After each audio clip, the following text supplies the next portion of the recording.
Welcome back to the redo of Master Sets in NHL 22, the series where I go through all the past events in NHL and see if we can't choose the perfect Master Set players for each event. In the last video, we did the Superstar Origins. Again, if you haven't watched that, go back and leave me some feedback if you agree with my selections or not. On to the Halloween Rivals event. Now, this is a one-week event, and I did like the concept of it. Obviously, the card art was really fun. I just think that this event was the start of some of the more obscure selections in Master Set players. So something that I think you guys need to understand is that some of the options that they choose for the Master Set players is they want to make sure that they represent as many NHL teams as possible evenly.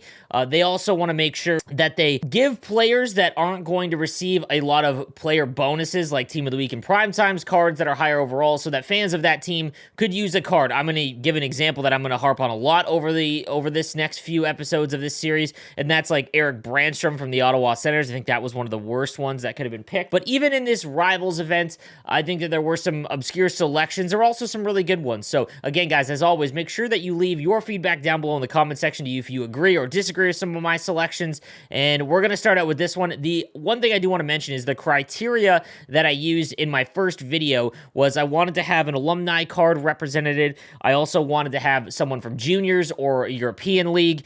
And then, make sure that all of the cards made sense. That being said, the Rivals event didn't really allow me that. So again, we'll discuss it in the video, but let's get into it. All right, guys, so here is the Halloween Rivals event. And as you can see here, we got Jordan Binnington and Cam Talbot, which does make a little bit of sense. Even the Quinn Hughes, as well as Cale Makar, Jesse Puljujarvi, and Rasmus Anderson is the one I think really stands out. I just don't... The Battle of Alberta, definitely a rivalry. I just don't think these players are the ones that should have been represented. And then you've got Claude Giroux and Sidney Crosby. I think this is more about the team rivalry, and I get what they were trying to do for this event. When I think Sidney Crosby's rivalry, I don't think Claude Giroux, and obviously, spoiler alert, we're gonna have Crosby in this, but with a different rivalry. So let's get into my selections for this event. All right, so let's kick things off with the 86 overalls, and I have to state that this is pretty difficult to do in terms of all of the criteria, including players from outside of the NHL, as well as alumni and goaltenders.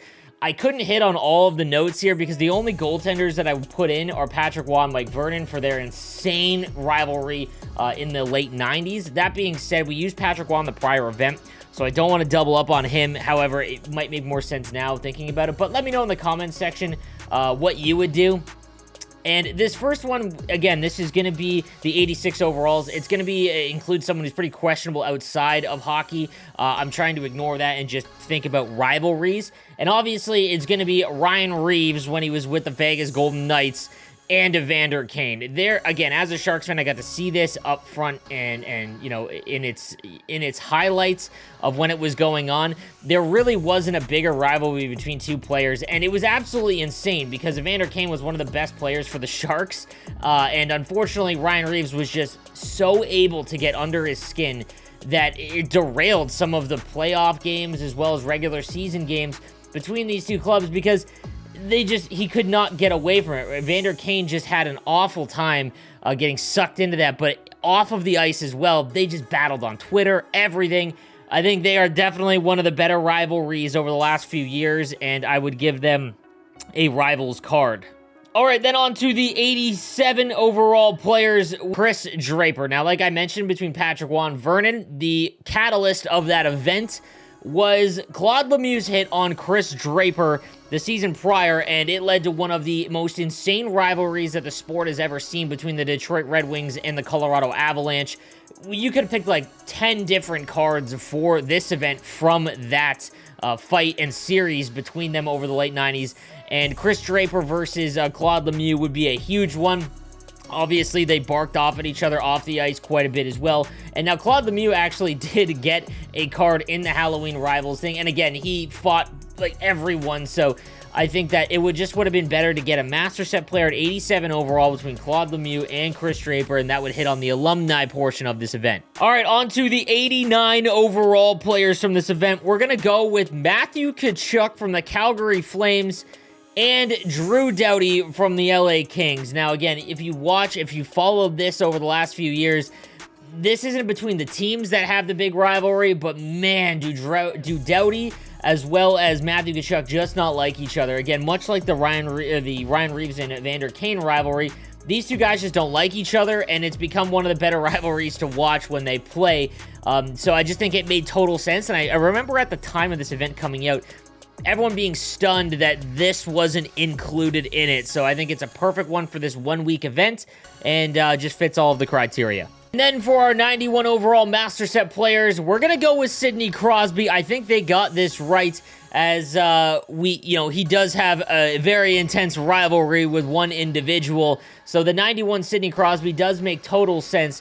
However, his rival for this event should have been Alex Ovechkin. Claude Giroux, I get it from the Philly and Pittsburgh standpoint, but when you think rivalries in the NHL, this has been one of the biggest over the last 20 years between these two. And again, it doesn't always involve fighting or, the rough stuff or talking smack against each other. These two have been linked since they've come into the league and have been one of the best rivalries to watch ever since I was a kid now, well, I guess a teenager. But nonetheless, over the last 15 years, it has been awesome to watch these two go at it in the playoffs, as well as just statistically. This is clearly the option here, in my opinion. We should have gotten the 91 Rivals Alex Ovechkin. So again, guys, like most events, there are multiple options to go through. This is just who I would choose, and honestly, again, if you take into the account that I wouldn't really focus Evander Kane given the stuff going on off the ice, but I think that if you just hyper-focus on what the event is about, it makes the perfect sense. Again, both of those players, I mean, Evander Kane might have gotten, but at the beginning of the year he wasn't playing,